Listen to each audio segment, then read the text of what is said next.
ऋषि चरणों में वंदन। श्रद्धास्पद ऋषि के चरणों में वंदन।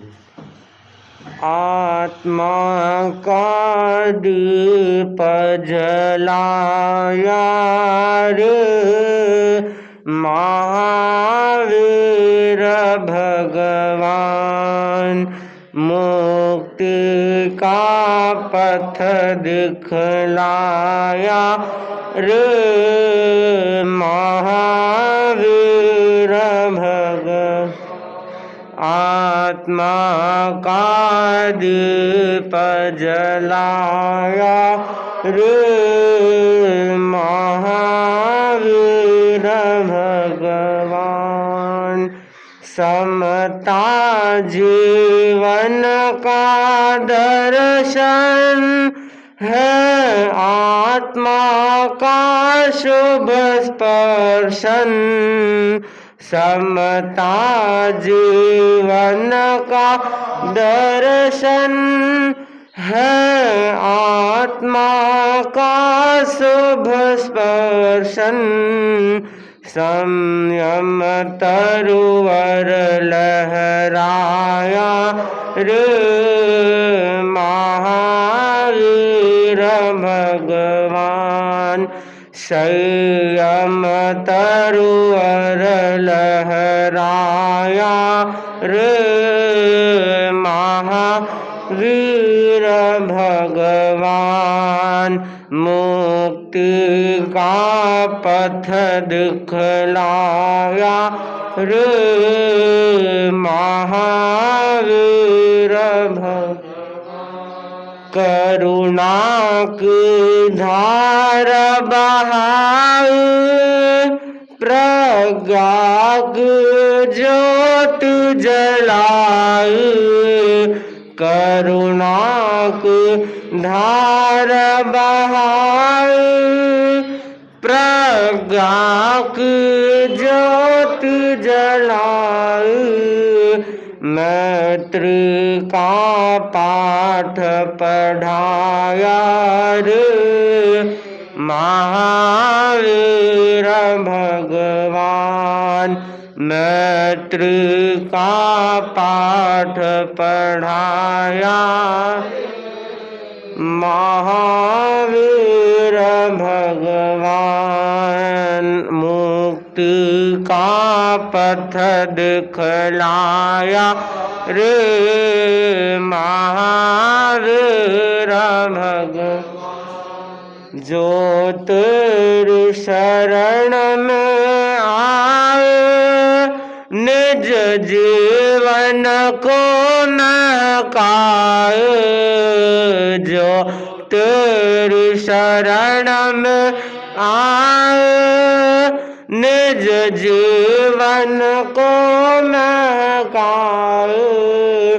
अपना सौभाग्य जगाया रे महावीर भगवान।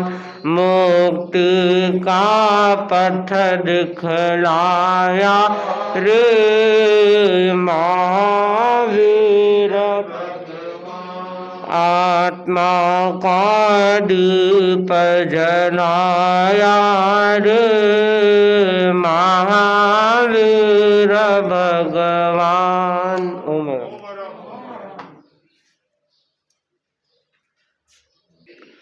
अनंत अनंत आस्था के धाम युग प्रधान महातपस्वी आचार्य श्री महाश्रमण जी के पावन चरणों में कोटि कोटि वंदन। सद्य मुनिश्री के पावन चरणों में भावभरा वंदन। मुनिवृंद, उपस्थित समस्त श्रावक श्राविकागण। आगम सूक्त में कहा गया है, इच्छा हूँ आकाश समा अनंतिया, अर्थात इच्छा को आकाश के समान अनंत बताया गया है। दुनिया में तृष्णा को त्याज्य बतलाया गया है।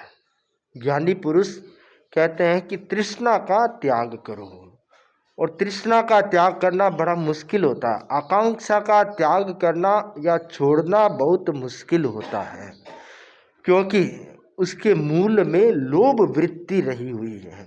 क्योंकि जहाँ लोभ होता है वहीं तृष्णा बढ़ती चली जाती है। जैसे जैसे आकांक्षा बढ़ती है लोभ भी बढ़ता चला जाता है। तो एक दूसरे के साथ जुड़े हुए हैं। तृष्णा का शमन करने से लोभ का शमन किया जा सकता है। तो शमन, लोभ का शमन होने से ही संतोष की प्राप्ति होगी, संतोष आएगा। संतोष और तृष्णा, लोभ ये प्रतिपक्षी है। तो संतोष जो प्राप्त करता है वह परम सुखी होता है। दुनिया में सुखी कौन है? तो कवि ने कहा कि संतोषी सदा सुखी। संतोषी जो है वह हमेशा सुखी होता है। जिसने संतोष को प्राप्त कर लिया है वह सुख को प्राप्त करता है। कुछ लोग ऐसे होते हैं जो सिर्फ लेना जानते हैं, देना नहीं जानते। देने की भावना उत्पन्न नहीं होती या उन्होंने देना सीखा ही नहीं है, तो उनका जीवन बड़ा मुश्किल हो जाता है। एक सेठ जी थे, जा रहे थे और ध्यान नहीं रहा और गड्ढे में गिर गए। तो जो आसपास लोग आए दौड़े दौड़े भी, सेठ जी गड्ढे में गिर गए, बाहर निकालो। तो लोगों ने कहा सेठ जी अपना हाथ दो, हम पकड़ के खींच लेते हैं, बाहर निकाल लेते हैं। पर सेठ जी गड्ढे में खड़े हैं, हाथ नहीं दे रहे। काफ़ी देर हो गई। इतने में एक भीड़ देख करके उनका मित्र था वो इधर आया। उसने देखा भी क्या बात है, लोग इतने क्यों इकट्ठे हुए हुए। तो लोगों ने कहा कि अंदर सेठ जी गिर गए हैं, हम इनको बोल रहे हैं कि हाथ दो और हम हाथ पकड़ के, आपका हाथ पकड़ के बाहर निकाल दें, पर ये हाथ ही नहीं दे रहे, कैसे बाहर निकालें। तब उस आदमी ने कहा कि मैं जानता हूँ सेठ जी के स्वभाव को, अभी बाहर निकालते हैं।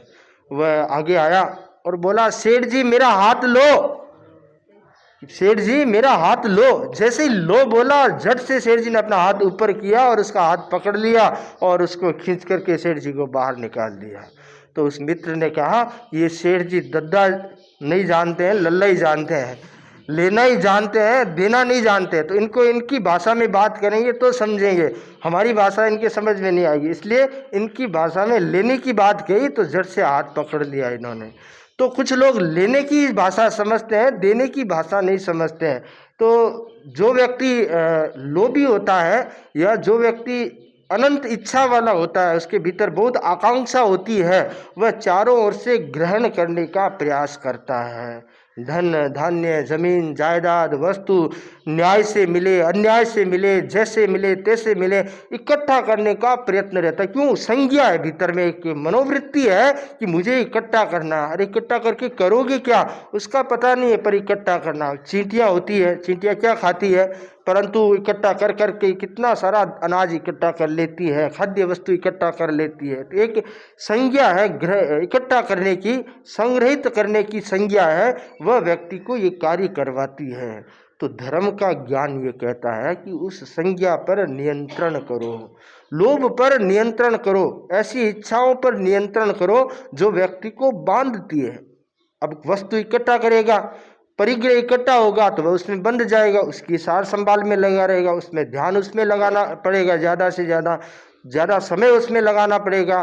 कुछ ऊंचा नीचा होगा तो मन में राग द्वेष का भाव आएगा, उसकी व्यवस्था करनी पड़ेगी। कितने सारे जंजाल एक से एक आगे बढ़ते चले जाते हैं। तो जितना विस्तार करेंगे उतना ही व्यक्ति उलझता चला जाएगा। अगर व्यक्ति को सुलझना है, उलझन से बचना है, तो विस्तार को सीमित करते चले जाएं, कम करते चले जाएं। जैसे जैसे उम्र आती है उसको सीमित करने का प्रयास करना चाहिए कि मेरी उम्र बढ़ रही है, 50 साल हो गई, 60 साल हो गई, 70 साल हो गई, मैं एक एक चीज़ छोड़ता चला जाऊं, निवृत्त होता जाऊं, और जब अंतिम समय आ जाए तो बिल्कुल एकदम सीमित हो जाऊं। परिग्रह नाम मात्र, आवश्यकता मात्र परिग्रह, उतना तो ठीक है, बाकी सारा त्याग कर दूँ तो वह व्यक्ति बहुत हल्का हो जाएगा।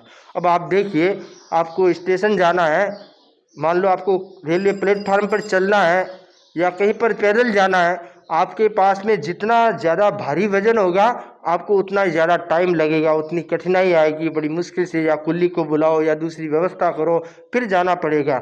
सर पर उठाकर या अपने हाथ में लेकर चलना बड़ा मुश्किल होगा। और उतना ही हल्के होंगे, हाथ में कुछ नहीं है और खुले हाथ जा रहे हैं तो फटाफट चल करके गाड़ी पकड़ सकते हैं। तो ठीक उसी प्रकार जितना परिग्रह का भार इकट्ठा करेंगे उतना ही ऊपर की ओर बढ़ना मुश्किल होगा। मोक्ष ऊपर है और नरक नीचे है, तो जितना भार परिग्रह का ज़्यादा होगा उतना ही व्यक्ति नीचे की ओर जाता है, और जितना भार कम होगा उतना ही वह ऊपर की ओर जाता है। भगवान से पूछा गया कि जीव नीचे की ओर कैसे जाता है और ऊपर की ओर कैसे जाता है। तो कहा गया कि जो हल्का है वह ऊपर की ओर जाता है और जो भारी है वह नीचे की ओर जाता है। कि कैसे? तुम्बा होता है, तुम्बे के ऊपर मिट्टी का लेप लगाया, एक लेप लगाया, दो लेप लगाया, तीन, ऐसे 10, 15, 20 लेप लगाए, तुम्बा भारी हो गया। अब उसको कोई व्यक्ति पानी में डालता है तो वह तुम्बा मिट्टी के भार के कारण पानी के अंदर डूब जाता है, नीचे चला जाता है। पर जैसे जैसे वो गिल्ला होता है, उसका मिट्टी का लेप उतरता जाता है, वैसे वैसे वो ऊपर आता चला जाता है और मिट्टी का लेप पूरा उतर जाता है, वह तुम्बा पानी के ऊपर तैरने लगता है।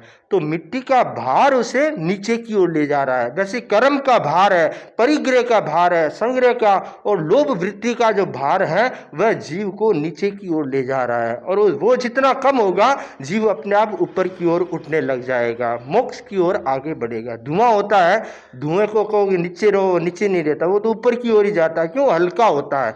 तो जो हल्का होगा वह ऊपर की ओर जाएगा। तो हल्के बनने का प्रयास जो है वह अपनी इच्छाओं पर लगाम लगाने का है। घर है, परिवार है, व्यापार है, सब कुछ है। भरत चक्रवर्ती के पास में 6 खंड का राज्य था, परंतु राज्य होने के बावजूद भी आसक्त नहीं थे, उसमें मूर्छित नहीं थे। अब राजा होने के नाते व्यवस्था तो उनको करनी पड़ती है, उनका दायित्व तो बन जाता है, परंतु उसमें मूर्छा नहीं थी। तो मूर्छा नहीं होने के कारण उनको तो महलों में केवल ज्ञान हो गया। तो ठीक उसी प्रकार अब घर परिवार है, व्यवस्था करनी भी पड़ती है, थोड़ा कुछ रखना भी पड़ता है, परंतु उसमें मूर्छित नहीं बने। तो जो मूर्छित बन जाता है वह भले थोड़ा ही उसमें पास में क्यों न हो, फिर भी वह दुर्गति का कारण बन जाता है। मूर्छा जो है वह दुर्गति का कारण है।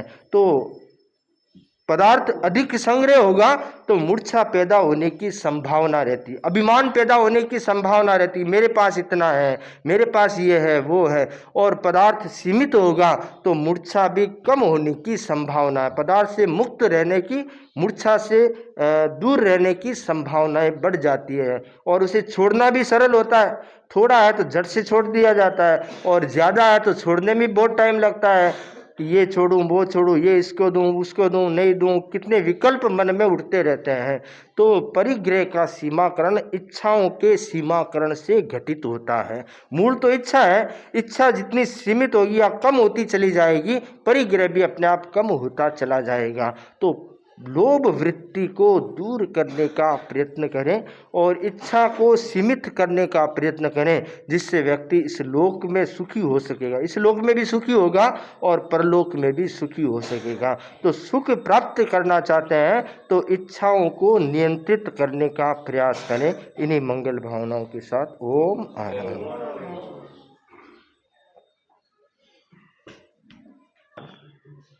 भगवान महावीर स्वामी के श्री चरणों में कोटि से वंदन। युग प्रदान आचार्य श्री महासमुद्र के श्री चरणों में कोटि से वंदन। मुनिवृंद, उपस्थित धर्म प्रेमी भाई बहनों, गौतम कुलकम में कहा है, हिंसा पसत्तस्य शुद्धम नाशो, चोरी पसत्तस्य शरीर नाशो, कहा परत्ते सुपसत्तस्य सबस्य नाशो अहमा गई।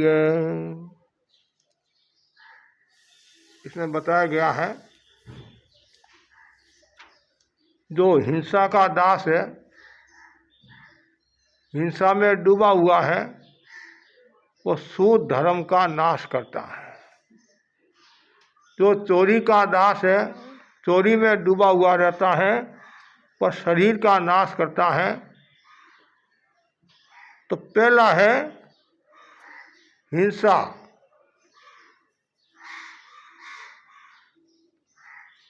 चारों ओर हिंसा का प्रशिक्षण दिया जा रहा है। मादक पदार्थों व शास्त्रों का निर्माण किया जा रहा है। प्रसाधन सामग्री का भी प्रचुर मात्रा में उपयोग किया जा रहा है। उसके लिए जीवों का वध किया जा रहा है और मनोरंजन के नाम पर अनर्थ हिंसा बढ़ रही है। स्वाद के लिए मांसाहार होता है और कहीं प्रतिशोध की भावना से कहीं अकारण ही लोगों को मार दिया जाता है। यह सब हिंसा है। हिंसा का मतलब है प्राणी मात्र को तकलीफ देना, कष्ट देना, मन से, वचन से, काया से। कुछ लोग मन से हिंसा करते हैं, कुछ वचन से हिंसा करते हैं और कुछ काया से हिंसा करते हैं। बुरा सोचना, दुर्भावना रखना, अनर्थ की बात सोचना, यह सब हिंसा है। और कभी कभी ऐसा होता है वो खुद कुछ नहीं कर सकता है, तो मन से इतनी हिंसा कर लेता है जिसके कारण वो मरकर साथी नारकी में चला जाता है। तंदुल मत्स्य का उदाहरण आपके सामने है। मन की हिंसा के कारण दुर्गति में चला जाता है। प्रशंसन राजसी का उदाहरण आता है। दुर्भावना के कारण साथी नारकी तक चले गए। चिंतन बदला, भावना बदली, कर्मों का अक्षय किया, केवल ज्ञान हुआ, सिद्ध बुद्ध मुक्त हो गए। लेकिन दुर्भावना के कारण व्यक्ति कहाँ का कहाँ पहुंच जाता है। वचन से भी हिंसा होती है। कटु बोलना, आक्रोश में बोलना, व्यंग में बोलना। एक व्यक्ति नाई के पास में हजामत कराने के लिए गया। जो हजामत कराने वाला था वो बोला नाई को कि तुमने कभी गधे की हजामत की कि नहीं की? अब यह कोई प्रश्न है? गधे की हजामत कहाँ से होती है? जैसा बोलता है तो वैसा उत्तर भी मिल जाता है कभी कभी। वो भी कम नहीं था। नाई बोला आज मैं कोशिश कर रहा हूं, अभी कर रहा हूं, कोशिश कर रहा हूं। क्या परिणाम आया?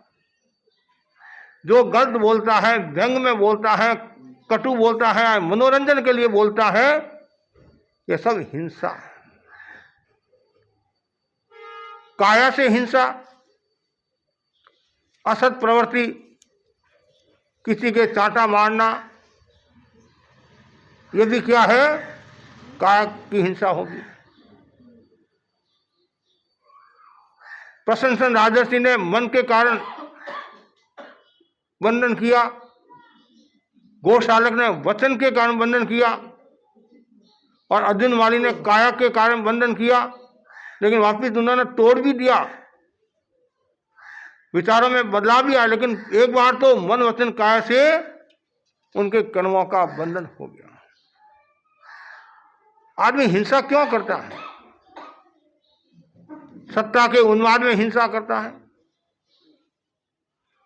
पावर में आ गया हिंसा करता है, धन के उन्माद में हिंसा करता है, ज्ञान के उन्माद में भी हिंसा कर लेता है, बेरोजगारी के कारण हिंसा करता है, तनाव के कारण हिंसा करता है, प्रतिशोध वैर के कारण हिंसा करता है, अभाव के कारण हिंसा करता है, अशिक्षा के कारण हिंसा करता है। और कुछ जानबूझकर हिंसा करते हैं, उनको आनंद आता है। ये क्यों हिंसा कर रहा है? मेरे को मजा आ रहा है। मुर्गों को लड़ाना, बैलों को लड़ाना, आजकल ये भी खूब होता है। आदमी आदमी को लड़ा देते हैं, औरत औरत को लड़ा देती है, घर में फूट डला देती है। ये सब क्या है? ये सब हिंसा है। आप ये हिंसा करा रहे हैं या करे हैं या समर्थन करे हैं, सब कर्म बंधन का कारण है।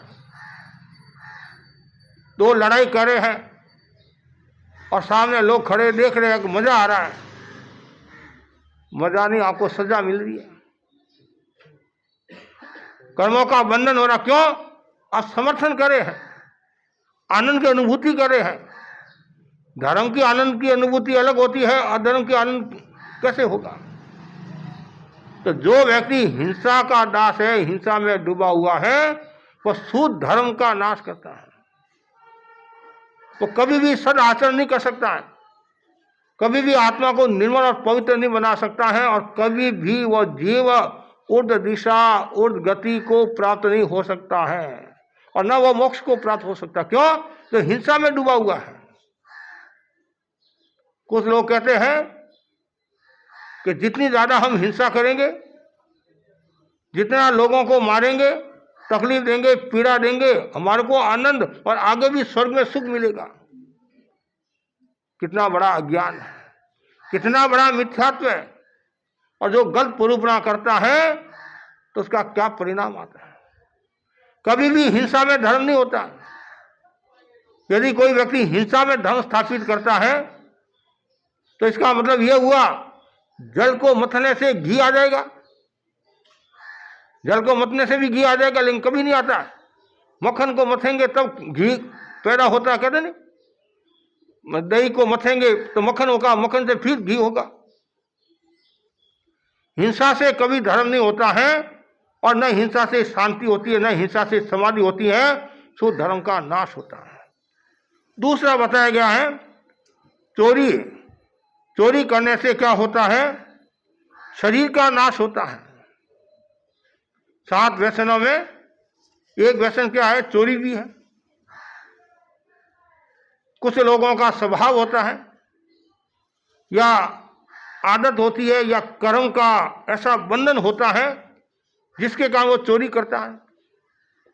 घर में कोई कमी नहीं है, अरबपति है, करोड़पति, फिर भी उसका स्वभाव है चोरी करने का। एग्जाम्पल के लिए, सब्जी खरीदने के लिए आप गए, 1 किलो टमाटर, और वो जो बेचने वाला है, जो माली जो भी है, वो आपकी थैली में डाल रहा है। वो तो उसका ध्यान तो उधर है, और आप क्या करते हैं? 2 टमाटर लेकर थैली में डाल देते हैं, क्योंकि तुम्हारी कोई कमी नहीं है। अरबपति हो, करोड़पति हो, बेचारा उसके तो नुकसान हो रहा है। एक मनुष्य का स्वभाव है। एक बहन चूड़ी ये लेने के लिए गई, टिकी आदि जैसे बोलते नहीं है, सब ले लिया, और स्वभाव होता है, उसने क्या किया? कुछ एक्स्ट्रा लेकर जेब में डाल दिया, से पर्स में डाल दिया से। जो बेचने वाली थी वो भी होशियार थी कि भाई आपने कुछ लिया तो नहीं? कि नहीं, मैंने कुछ नहीं लिया, कुछ नहीं लिया। घर घराना की थी, वो भी करोड़पति परिवार की थी। घटित बता रहा हूं, कोई कहानी कल्पना नहीं है, इधर की नहीं है, इधर की नहीं है। हाँ, तो वो बहन भी पकी, वो पीछे पीछे गई और घर में जाकर निकलवा दिया माल। ये कहां से है? तो मनुष्य का स्वभाव होता है, ये कमजोरी है, मानवीय कमजोरी, दुर्बलता। लेकिन शरीर का नाश होता है, परिवार का नुकसान होता है, समाज में भी हल्की लगती है। इसलिए सावधानी रखते लोग, अरे ये चोर आ गया, चोर आ गया, ध्यान रखना। बेचारा चोरी नहीं करा, उसने बंद कर ली, फिर भी दिमाग में लोगों के क्या है? सावधानी रखना। द्रव्य क्षेत्र काल भाव चोरी से जुड़े हुए हैं। द्रव्य से चोरी करना, क्षेत्र से, काल से, भाव से। कैसे? द्रव्य से मतलब धन लेना, धन उठाना। किसी की वस्तु पड़ी है और आपने उठा ली, ये भी चोरी है। और यहाँ तो ये नियम है, रास्ते में यदि आपको कोई चीज मिलती है तो आपका क्या कर्तव्य होता है? पुलिस में जमा कराने का, ऐसा शायद नियम है।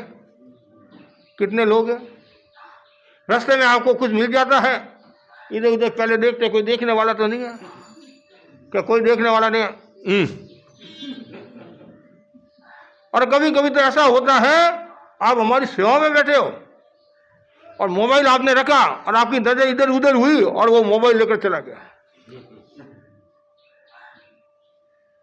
कल भी अखबार में आया था नहीं, सौरभ गांगुली का, कि कीमती मोबाइल जो खास अंदर चीजें थी चोरी हो गई है। एक सौरभ गांगुली की बात नहीं, न जाने कितनी चोरियां होती है।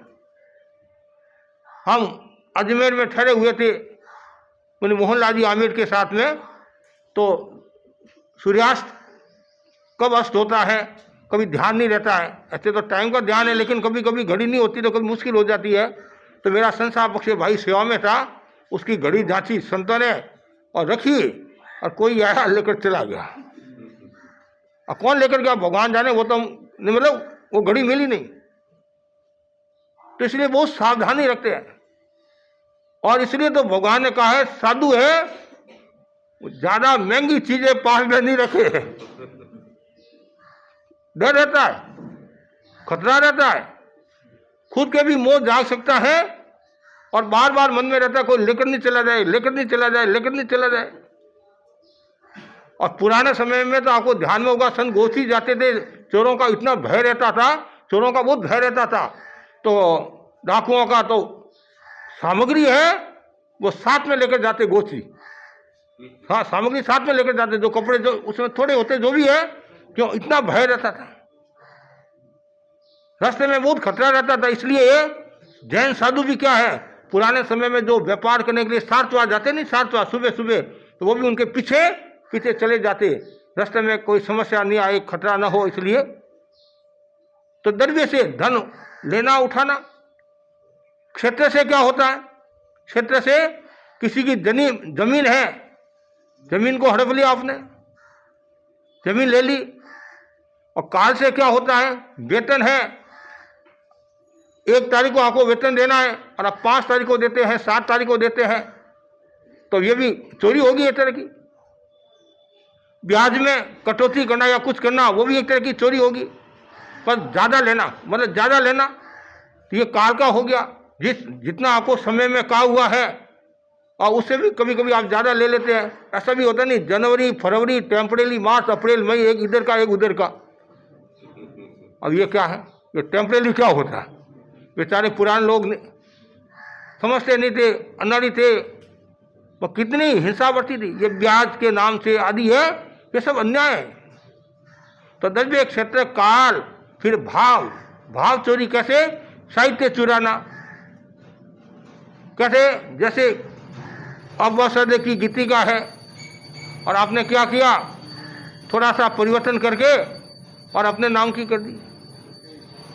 संयममय जीवन हो, मंगलमय जीवन हो, मतलब अपने से अपना अनुशासन, अनुव्रत की परिभाषा, उसके और कुछ लगा दिया, तो ये क्या चोरी है।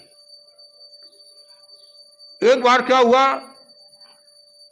प्रवचन चल रहा था, कोई कार्यक्रम होगा संभवतः, उसमें सब संप्रदाय के साधु थे।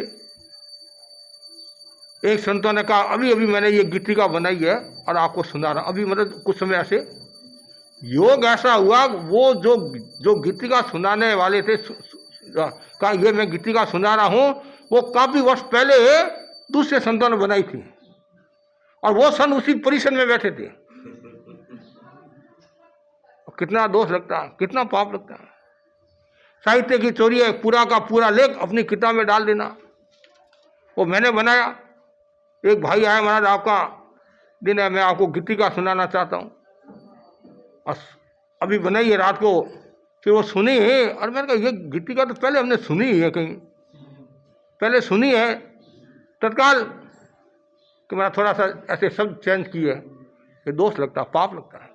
आप किसी की चीज लो, उदाहरण दे सकते हो कि भाई अमुक ने कहा है, अमुक ने कहा है, ये कहा है, आप रेफरेंस देना चाहिए। इससे क्या आपकी गरिमा बढ़ेगी। और दूसरी बात क्या है कि आप जितना ज़्यादा रेफरेंस दोगे तो लोग क्या सोचेंगे कि ये पढ़कर आया, तैयारी करके आया है, कि भाई ये उत्तराधीन सूत्र में बात की है, ये गीता में बात की है, ये कुरान में बात की है, ये बाइबल में बात की है, तो वो क्या देखेंगे कि तैयारी करके आया। तो ये भाव ये होगी। और ऐसे द्रव्य और भाव दो चोरी, एक स्थूल चोरी और एक सूक्ष्म चोरी। सूक्ष्म चोरी से बचना तो मुश्किल है, कम से कम स्थूल चोरी का तो त्याग करें। इनकम टैक्स, सेल टैक्स की चोरी होती है, और कभी कभी ये देशद्रोह का भी कार्य कर लेते हैं आप।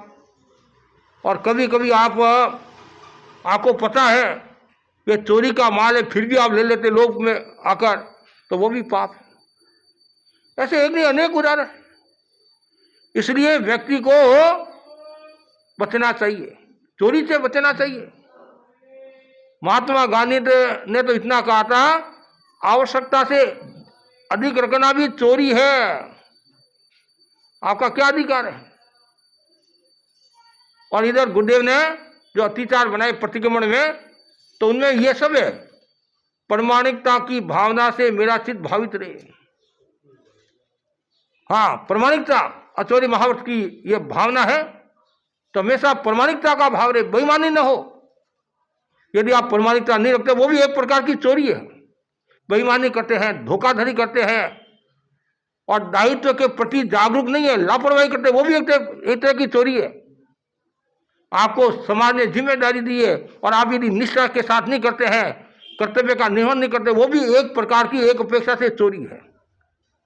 संविभाग से अधिक नहीं लेना और संविभाग से आप ज्यादा लेते हैं, वो भी एक प्रकार की चोरी है। प्रामाणिकता में कमी है, अपने कर्तव्य में कमी है, तो ये सब अपने दायित्व के प्रति जागरूक नहीं है, वो भी एक प्रकार की चोरी है। इसलिए बार बार कहा जाता है, मैं इसकी भावना से मैं पुष्ट बनूं, मेरा चित्त एकदम भावित रहे। और पुराने समय में चोरियां खूब होती थी, बड़े बड़े चोर होते थे। आज भी अलग अलग रूपों में अलग अलग चोरियां का रूप कभी कभी सामने आ जाता है। उत्तराधीन सूत्र के चौथे दिन में भी आता है। किसी नगर में एक बहुत बड़ा चोर, शातिर चोर बोलते नहीं, शातिर बोलते नहीं, हाँ, बहुत बड़ा चोर था। उसने सोचा, अब मैं तो आयुष्य को पूर्ण करने जा रहा हूँ और मेरी परंपरा कैसे चलेगी? परंपरा को तो चलाना पड़ेगा नहीं। और आपके मन में भी आता नहीं, भाई मेरे इतना बड़ा कपड़े का व्यापार है, अब पीछे लड़के को तैयार तो करना पड़ेगा नहीं। और लड़का बोलता, मैं व्यापार नहीं करूँगा, मैं तो जॉब करूँगा, ये करूँगा। और जबकि जॉब में 10 लाख ही आ रहा है, 20 लाख ही आ रहा है, तो आप कपड़े में 1 करोड़ की कमाई है, मुझे लेना देना नहीं है। लेकिन आपके मन में तो रहता नहीं कि मैं मेरे पीछे तैयार करूँ। संतों के मन में भी ये रहता है, भाई मेरे पीछे मेरे संत तैयार हुए, भावना तो रहती नहीं। कोई किसी रूप में तैयार करता है, कोई किसी रूप में तैयार करता है, कोई अच्छे कार्यों के लिए तैयार करता है, कोई खराब कार्य के लिए तैयार करता है। कभी कभी ऐसा भी होता है, बेटा सभा संस्था में मीटिंग हो तो उस समय सावधानी रखना, ये सूत्र मेरे पास में है और तुम आगे से ऐसे, तो ये भी एक तरह का क्या है। तो कला अच्छी भी होती है, कला अच्छी भी होती है, लेकिन आप कला का उपयोग कैसे करते हैं, वाह। और कभी कभी कला नुकसान भी कर लेती है, नुकसान भी कर लेती है।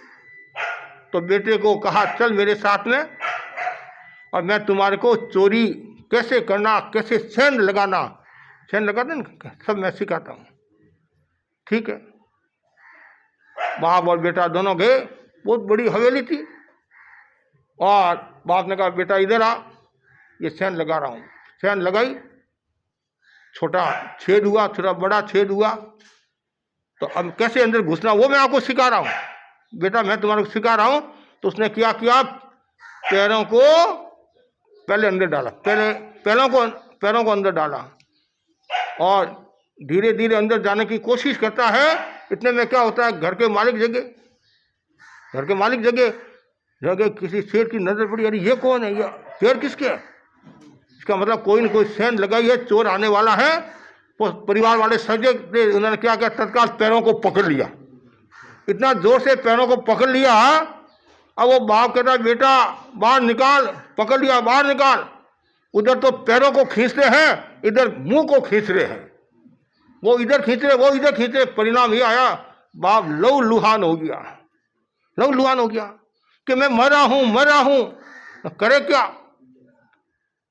वो तत्काल घर पास में था, ज्यादा दूर नहीं था, भागता गया। माँ ऐसी स्थिति हो गई है, सूर्योदय भी होने वाला है, ज्यादा देरी नहीं है और पकड़े गए तो मारे जाएंगे। माँ ने कहा, बेटा बाप का गला उड़ा दे बाप का, तो कम से कम पहचान तो नहीं होगी, और यदि पहचान होगी तो तू ही मारा जाएगा, मैं ही मारू जाऊंगी, और धन भी जाएगा, देर की हवा और खानी पड़ेगी। वो बोला, बेटा बोला, मैं पिताजी को कैसे मारूं, मेरा बाप है जिसने मुझे सिखाया, पढ़ाया, लिखाया, कैसे मारूं। अरे हाँ, खत्म कर दे, और राजनीति में चलता है और चोरी में भी चलता है, तो चिंता मत कर, तुम्हारे को तैयार होना है। ठीक है, वो तलवार लेकर आया, बेचारा बाप भी भयभीत हो गया। अरे बेटा बाहर निकाल हाथ, तत्काल गला काट दिया और गला काट कर लेकर चले गए। और अब वो पीछे बाहर आकर देखते यहाँ तो कुछ नहीं, खाली वो ऐसी है। तो कहने का तात्पर्य यह है, जो चोरी करता है शरीर का नाश हुआ कि नहीं हुआ? नाश हो गया। और फिर चोरी में साथ भी कोई नहीं देता। कभी कोई ऐसे माल में तो सब साथ दे देंगे, जब पकड़े जाते हैं तो कोई साथ नहीं देता है। और कभी कभी तो मुखर भी जाते हैं, कौन है मैं तो जानता ही नहीं हूँ। और सेठ के सोना का व्यापार है, और मुनिम को कहा, नौकर को कहा, जा 2 किलो सोना लेकर आ दुबई से। वो सोना लेकर आया, रेलवे ये एयरपोर्ट पर पकड़ा गया। कौन है तुम्हारा सेठ? किसका है? तो अमुक का है, चल उधर। वो बोला मेरा नहीं है, मुकर गया। कभी कभी ऐसा होता है, क्यों? अपने आप को बचाने के लिए। या कभी ऐसा भी होता है कि मैं तुम्हारे को बाप को पैसा इतना दे दूंगा, तुम चिंता मत करो, ऊपर चला जाएगा, कोई बात नहीं है, पीछे तुम्हारा सब व्यवस्था मैं कर लूंगा।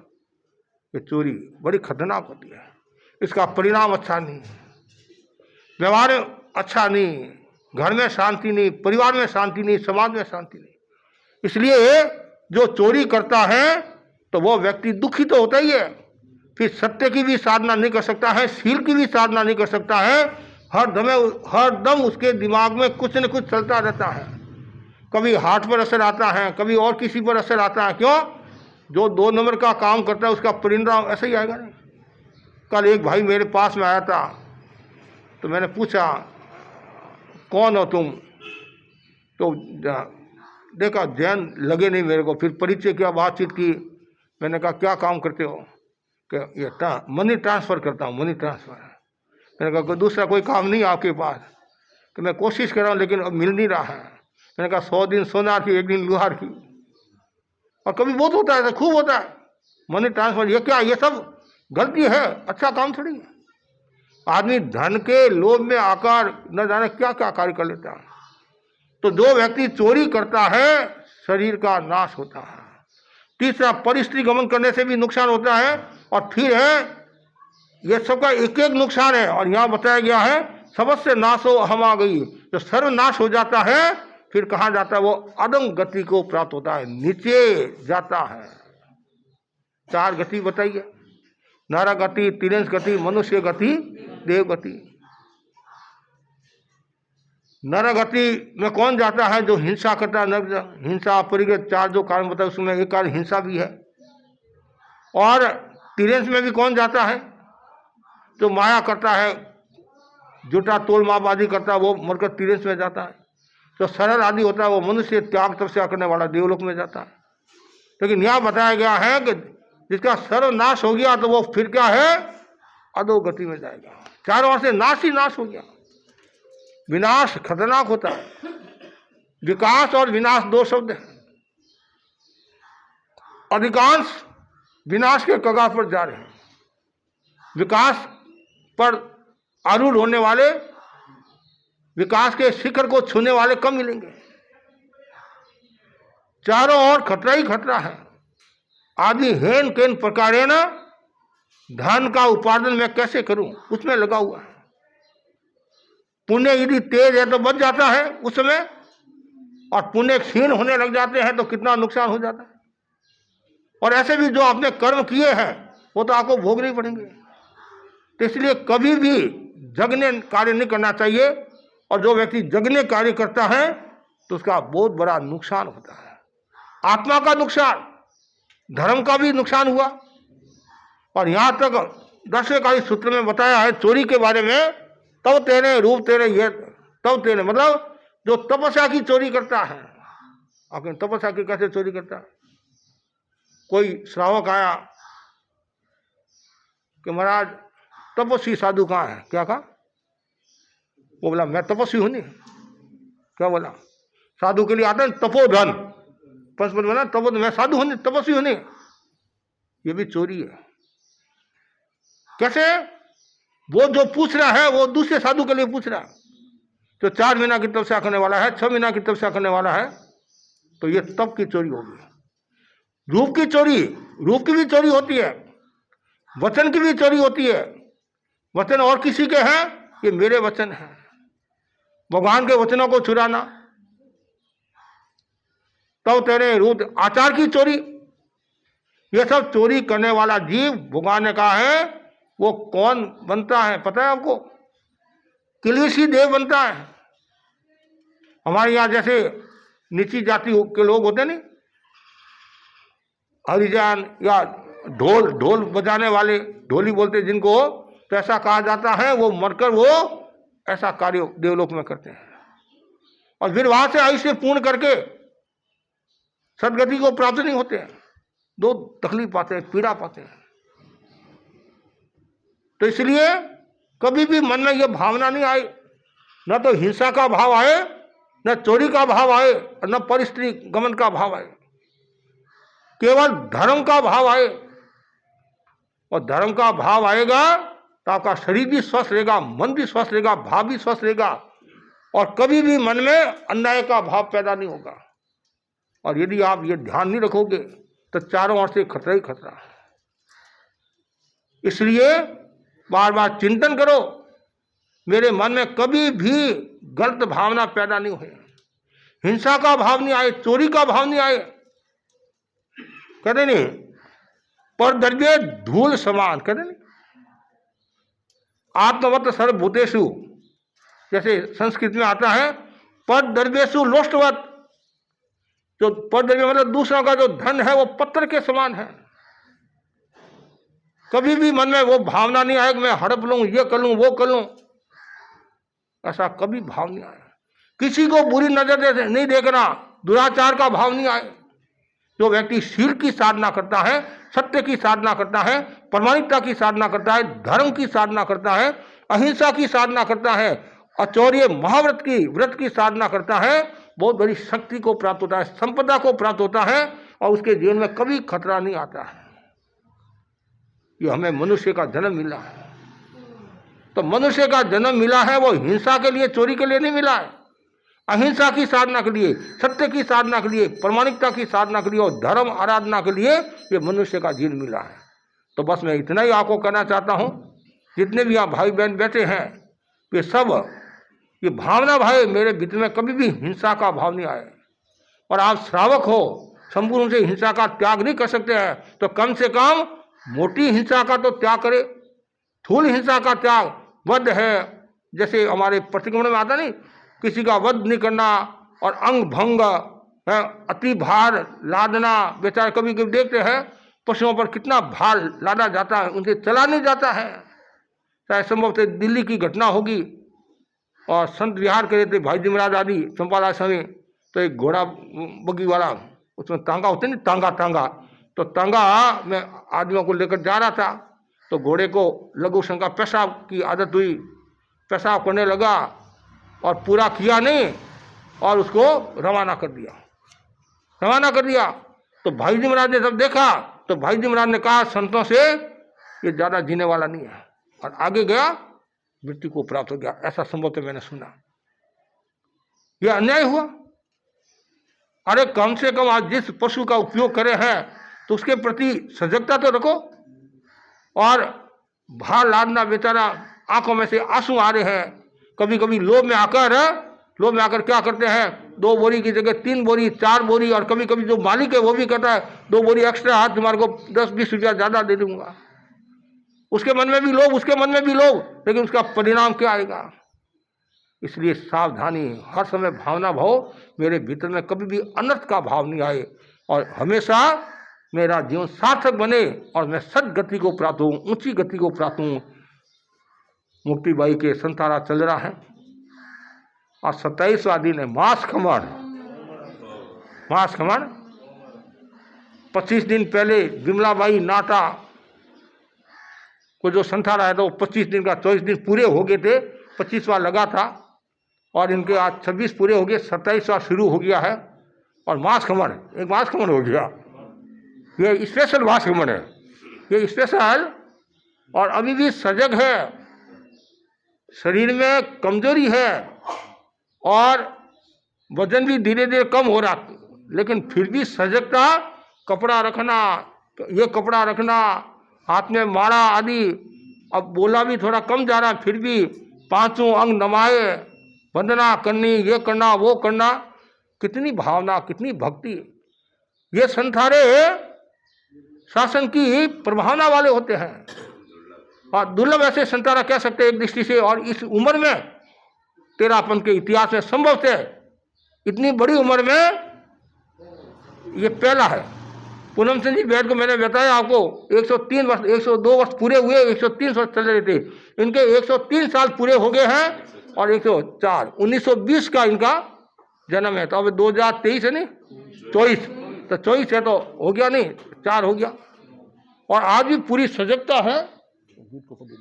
तो इसलिए हम मुक्ति बाई के प्रति मंगल कामना करते हैं, और उन्होंने जो ये कदम उठाया है और साहस के साथ शरीर को नश्वर समझकर कि मेरी आत्मा का मुझे कल्याण करना है, एक क्षण के लिए हम रोटी छोड़ नहीं सकते हैं, एक क्षण के लिए चाय छोड़ नहीं सकते हैं। आपके शुगर की बीमारी है फिर भी चाय दिख जाती है, नहीं आने दे आने दे, अरे तुम्हारे शुगर है कि खास बात 2 गोली एक्स्ट्रा ले लूंगा। तो धन्य है सम्मत दूसरी पचकान गुगुर